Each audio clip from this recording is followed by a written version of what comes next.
Welcome in to Beyond the Red Carpet. Today I have someone who I have enjoyed speaking with in the past, and you guys will thoroughly enjoy hearing what he has to say. Chris Lemmon. Welcome, Chris. Hi, Francine. Nice to see you again. Yes, well, the last time we spoke, when did your book, A Twist of Lemon, that's Oh, the that last was a one. while ago. I know. It was out like what, 2000, I don't know. I It's forget these things. been a I few forget years, now. but Yeah. it was a fabulous book, and we spoke about all your experiences and growing up, and your father, Jack Lemmon, whom I'm sure everybody knows. And Not everybody, it's fading, I think. Those I wonderful hope not. days of yore are, but no, I'm kidding. Grumpy old men. Just say grumpy old men, and then they instantly go, "Oh, him." Okay, or Some Like It Hot, or China Syndrome, Right. whatever. And well, so many. My fave is The Apartment. Oh yeah. I think that's one of the classics. Not just for his performance and Shirley's, but McLean, but Billy's story Mhm. and direction and Fred McMurray and all those guys. It was a terrific film. Well, they all were. And as I told you when we spoke before, I said, I thought your dad was probably the best at doing everything, comedy and drama. He could hit all the marks. And I don't know if there's anybody today that could do everything as well as he did. I think there's an awful lot of good actors around today, and I think there were an awful lot of good ones back then, and Pop was most certainly one of them. But I mean, they called him an everyman. He called himself America's sweetheart. So this is the kind of guy we're dealing with here. Yes. And when he But went on set, it was magic time. And then when I go it, on set, it, before I walk into it here, was. I say magic time. It was indeed. That was his pat saying before every single entrance he ever made, I think, as an artist. He'd whisper to himself magic time. And it's just such a wonderful way to look at not just performing, but life, I think. He was a great guy. He was my best friend. Yeah. That's sweet. Well, let's talk about you now. I don't know if people are aware, you had major surgery. You had to As have big as it gets, baby. exactly. They cut me in half. How long ago was that, first of all? I just made it. I just finished my new book. Let's see if we can get a publisher. Called My Lemon Lungs. So that should give you a hint. It's been 5 years, which is the 50-50 mark. You got a 50% chance of making it or not after lung transplantation, which is what I had, not from smoking, No. a terrible disease called idiopathic pulmonary fibrosis, which just happens. That's why they call it idiopathic. They don't know why it happens. It just does. I haven't smoked in 30 years. So, but anyway, I'm still here after 5 years and pretty darn good looking still, if I do say so myself. But I think you're and, doing great. and still I irreverent and still irreverent as always. I'm sorry, what did you say, dear? I said, I think you're doing great. Thank you. Let's Thank go for another 25 for sure. you. Well, I've made it through. That's the tough patch, I'll tell you. The 5 years, it's a corker, but I've got a wonderful family and a wonderful home and a wonderful life, even though I'm a boy in a bubble. They immune suppress you afterwards, so you don't reject the lungs. Um, I have every reason to wake up every morning, so I do. And you have a great outlook on life and a wonderful humor to get through. I was telling my sister the other day that you're coming on the show, and I said, you know, last time I spoke with Chris, he does a better Jack Lemmon than Jack Lemmon did. It's true. I think I may be more talented. I don't know. There you go. And That's your Jack. you are also doing a great Walter Matthau. Walter's math now. I knew you would ask me that. I wake up in the morning, there's little notes on my pillow. Say we're out of cornflakes. F you. It took me 3 hours to figure out that F you meant Felix Unger. You do it great. You do them all great. But you know what? Let's talk just a little bit about your book, A Twist of Lemon, A Tribute to My Father. You made this into a one-man play. I did. And you presented it to audiences as your father, in your father's voice. How difficult or heartwarming was that for you to do, cathartic for you to do this as your father? Both. It was incredibly heartwarming and cathartic because he inhabited me. Hopefully, he said modestly, every night, and so it was magic time. I said that every night before I went on for performance, and we were able to do it all over the world. Gina helped produce it with me, and we did it everywhere from Australia to London, and a lot of America. We had a 5-year run, very successful. It was just wonderful. And it was actually that show that I went to do for the 60th anniversary of the shooting of Some Like It Hot at the Del Coronado Hotel, where I had performed it previously. And that's when I got hit. That's when I had the cliff dive. I'd been sick for a while, doing all the preparation because there is no cure for IPF. It's lung transplant or see ya. And the night before I was supposed to go on stage, I went to the hospital instead, and the rest is in my new book. Yeah, All the twists of lemon. Oh, that's the old one. double lung transplant. That has to be really scary. Did you, Yes. where you're going For with lack that? of a I mean, better obviously, word, yes. you had your family around you. Did you feel the presence of your father? Because sometimes when I'm doing something, I feel the presence of my father around. Did you ever feel that? Uh, yeah. I write about it extensively. There's a funny scene in the new book about that. He shows up and we end up playing golf together, so he gives me some fatherly advice from beyond. But it's a good scene, if I do say so myself. I'm being very immodest this morning, I'll have you know.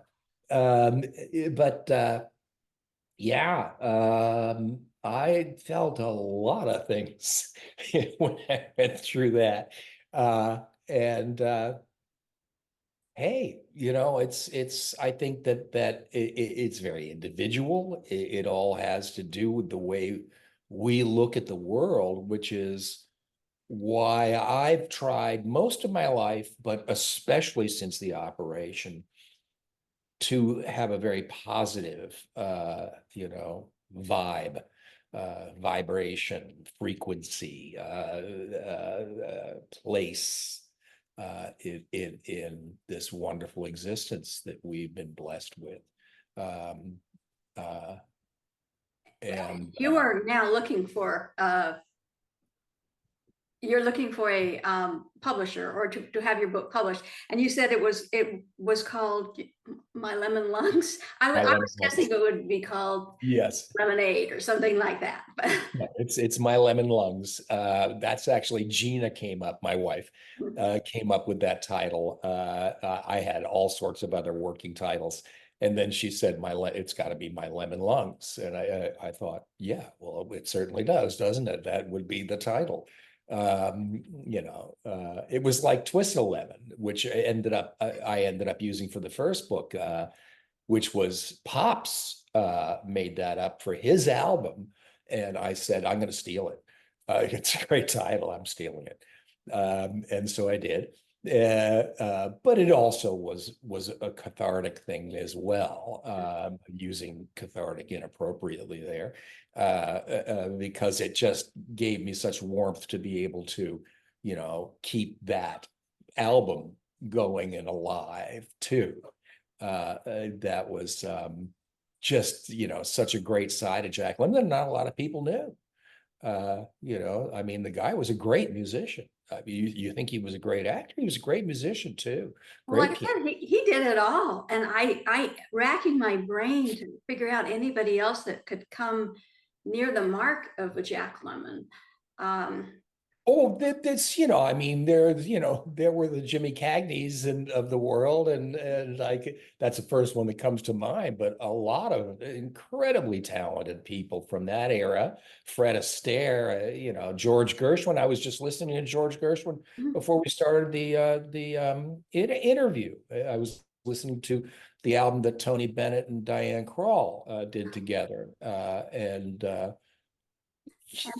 there's a lot of talent going on. There's a lot of talent these days as well. I think, we tend to overlook it, but when you look at like the great American composers, yeah, there was Bernstein, sure, but he's gone too, and if I was challenged, now I'm a classical pianist, so I love classical music. So I'm speaking in that category. But if I was challenged to find something now, boy, Andre Previn, said these really, really, there was a lot of talent, 50s, 60s, 70s. I'm rambling. oh no, that's I'm fine. I going love on. to hear you. I mean, we've talked several times, but I always come away feeling so happy after I talk with you. You're such a warm feeling coming out of you. It's inebriating in a way. You're fun. You're just a fun guy. Thank you so much, Francine. So are you. But you gotta love what you've been given. You gotta play the cards you're dealt and just be happy to be here. I think it's a gift. I mean, you know, I worked my whole life and I was able to create a wonderful home and family along with my wife Gina, and 3 kids and 2 dogs, and we all live here in Connecticut, in this beautiful place. Who the hell knew that I would be hit by this mysterious disease out of the blue and have to, be cut in half? Which is certainly sobering, let me tell you. And end up being the boy in the bubble, which sucks, but here in this beautiful creation that we've made, and it ends up being the bubble that I'm the boy in. And so you gotta love it. I mean, Yeah. it's what you create, what you put out is what you get back.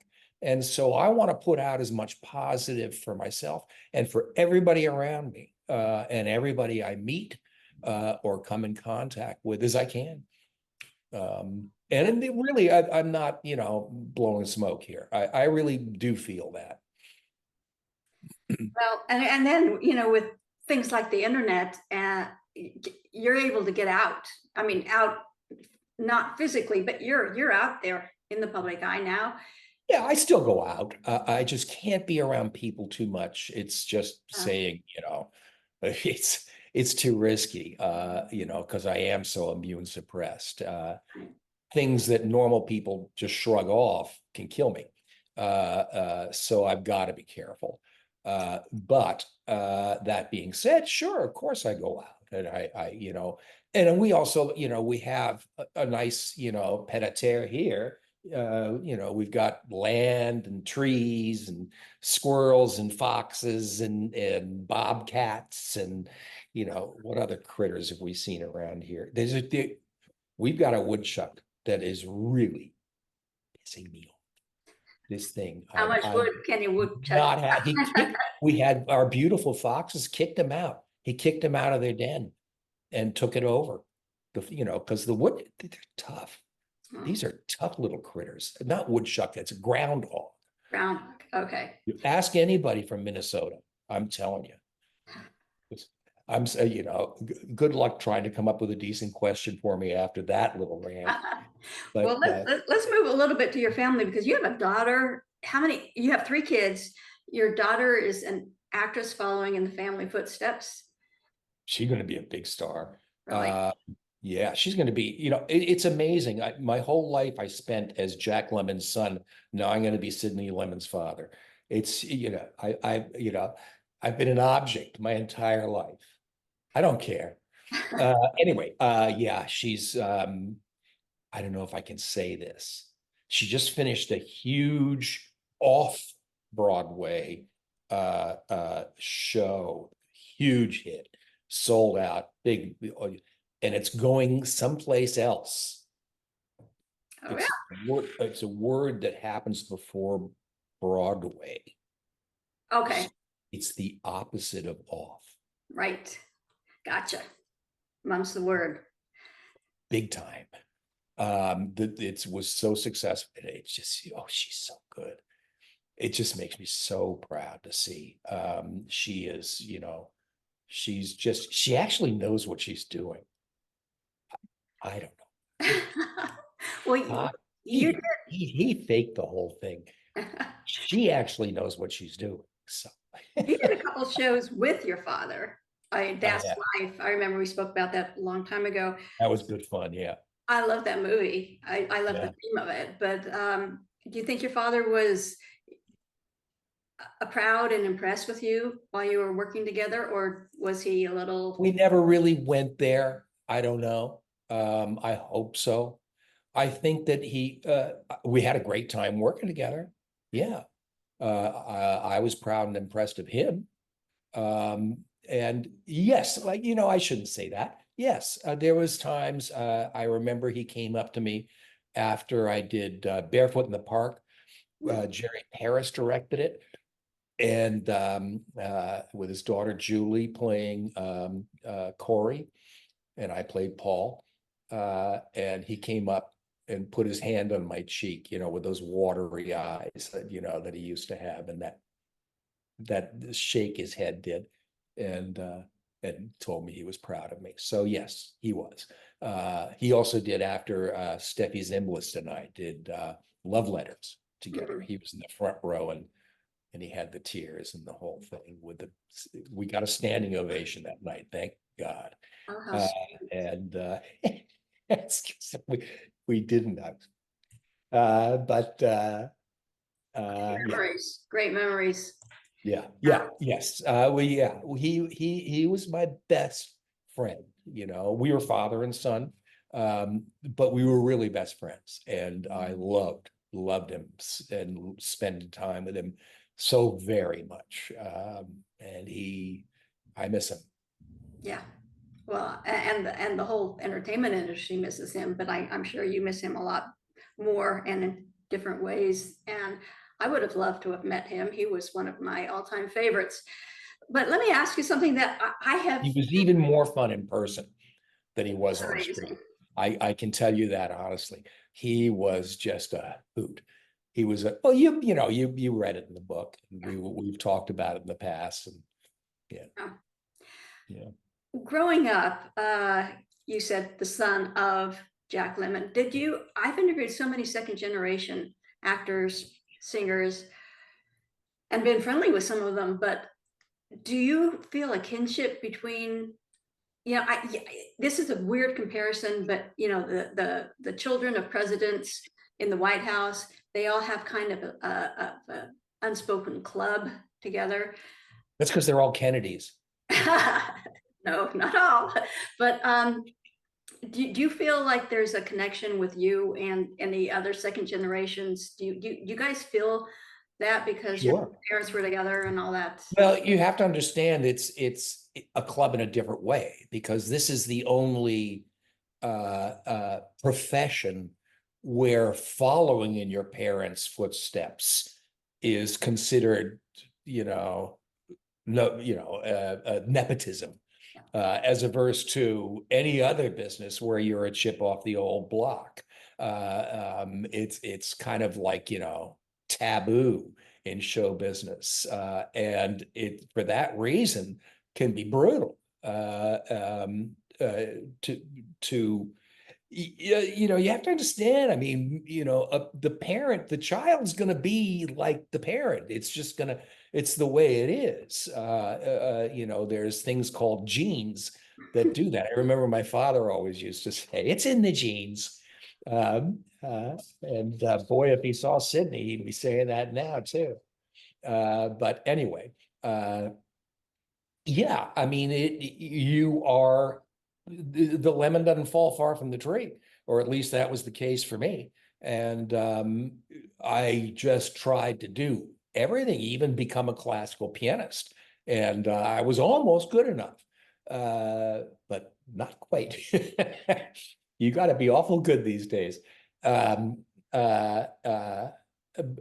the talent in your genes for all of that. Say again? I'm sure you had the talent in your genes for all of that, the music. You're sweet. Thank you. But yeah, I mean, I know a lot of stars kids.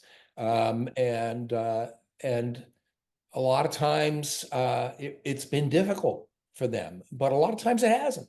And I'm telling you, it's all what you put out is what you get back. How you accept the cards you're dealt. Even if it's a lousy hand, you gotta figure out a way to play it. Because you don't have a choice, do you? I mean, you got to play the cards you're dealt. And I'm certainly not going to cry into my cup of tea. I got nothing to complain about. Yeah, I've been backhanded a number of times in my life. Try having your lungs replaced. That'll get your attention. But you either make it or you don't. And that's the whole point of the book I just finished writing. That's why it took 5 years to write, because the object was to make it through that 50-50 shot. You have a 50% chance of living if you have a lung transplant. Those are the facts. I got to go with the living. The other option is not going to work for me. You are definitely an inspiration. I swear. Well, no, thank you very much. But I'm just surviving, just like us all. And listen, who the hell am I to talk like this? There's some people who have horrible lives, miserable lives, but again, what are you going to do with it? I've seen these wonderful stories about people who are slumdog millionaires, that come out of horrible situations and have wonderful lives. I'm not talking about money or possessions or any of that. I'm talking about soul. And it's just so inspiring, and bravo to them. And so, I aspire to do the same. Like I said, you are an inspiration. I can't imagine what it would be, not one, but two lungs. Yeah, it's a corker. When I read that, I was thinking, oh my gosh. Oh yeah. It's the all the way. Yeah. I don't know if you saw that or not, but it's like the guy with the magic trick where they saw the Well, you did the one-man show of your first book, A Twist of Lemon. Do you envision anybody being able to take over and do your second book for you? Because obviously you have the limitations of physical. What do you mean, acting? Yes. Oh, Take your second book on the to road. play me. Yes. Yeah, this one is very much more visual than the first book was. The first book was very narrative. This could be a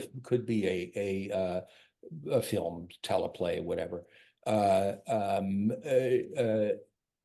Yeah, but to play me, mm, I always, if I was ever going to do the first book, which ended up the only way to do the first book was to do it as Pop, and where I become Pop, and then tell the story of his life. Because what it is he's been told, you got cancer, you got 3 months to live. And so he brings all of his friends together and tells them his life story, and says goodbye. That's basically the premise of what I turned the book into to make it a stage play, a one-person stage play, which I think it worked. We had wonderful reactions, and Yes, you did boy, your I've never felt. I wish Pop could have seen it. That's my one regret. That was where I felt I made my best artistic statement. Uh, um, because I was able to do the music, I was able to act, I wrote it, I did the whole thing. It was a one-man show, and I felt good about it. I mean, I'm okay now. I did that. Yeah, and I so would have I'm loved, I'd given anything to have seen that. That to me, I love the book and I love you basically. Don't tell Gina. I'm gonna I'm gonna I'm in use it. love with Chris Lemmon. What can I say? You're sweet. But yeah, this one, I always wanted. I thought Ewan McGregor could play me really well. I'm flattering myself by saying that. But I don't know if we did do it as a film. Um, I don't know who would play me. I don't know. I would play Pop, because they can shrink you on film and stuff like Yes. that. I'm taller than Pop was, is. And there is that wonderful golf course scene where it's me and him, and I wanted to play him and have whoever play me. And I don't know. But it Well, would I'm have to be looking young me, because it's a flashback to flashback. us at Pebble. We used to play at Pebble Beach together all the time at the Celebrity Pro-Am. We And did it for 10. he never won. He always wanted to win, No, but he he never never won. did. No. He said every year that and people really, because they saw that underdog in him, and in him they saw themselves. And so every year there was this perpetual shout of, this is the year, Jack. This is it. Never won. Oh well. Never did. I did it. I did it one year, and he never forgave me for that. It Oh, was that he's but he did follow me around the next day and told me how to play every single shot. And so whatever he told me, I just did the opposite and ended up doing pretty well. It's well, I certainly look forward to reading you and send me your galleys. So when you have anything proofs ready, please send them over because I would. I'll send it to you. I mean, I can send you the rough draft, but you have to understand that's what it is. I mean, it has been Course. edited, it hasn't been anything. Yeah. Yeah, send that on over, and I would love to have you back. I don't know when we might get some. Hey, let's say make a deal, it's just it's tough for me with the first book. I had to go out and just scrape the gutters in New York just to find an agent. And then I finally found an agent, and I'd written the entire book by then, and we plopped it down at Chapel Hill, and they went, okay, and did it. I got Algonquin on, which I couldn't have been happier with. And the book did okay. Yeah, it did actually pretty well. I love But it. I still take it out from time to time because I mean there's so much in here that I mean I love you and I love your father. So reading this over and over, I have a couple books of biographies that I think I pull out from time to time just to, You would have loved the show. The show really, because it was him, and it was him playing the piano and him doing Jimmy Cagney and Gregory Peck and all of these buddies that would come to his house for parties and he told the whole story and with his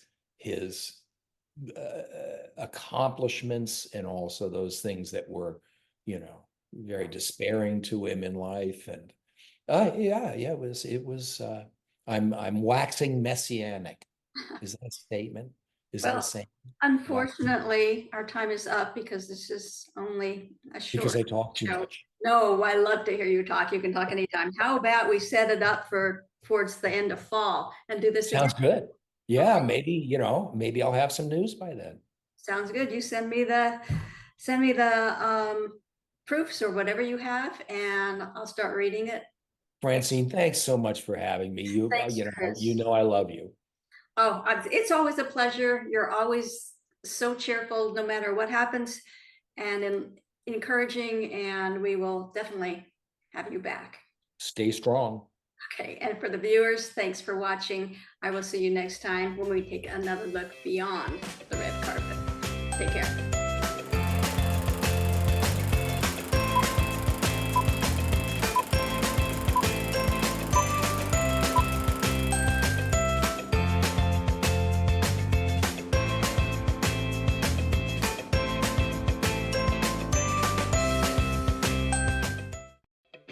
With over 30 years of experience in real estate and the mortgage industry, Darlene Mays provides knowledge and expert guidance to clients looking to buy or sell a home. Serving clients throughout South Orange County, Darlene specializes in the senior community of Laguna Woods Village. Darlene works with her clients to ensure the highest level of service, from the beginning of the process right down to the closing table. If you are looking to buy or sell, who you work with really does matter. Call Darlene Mays today.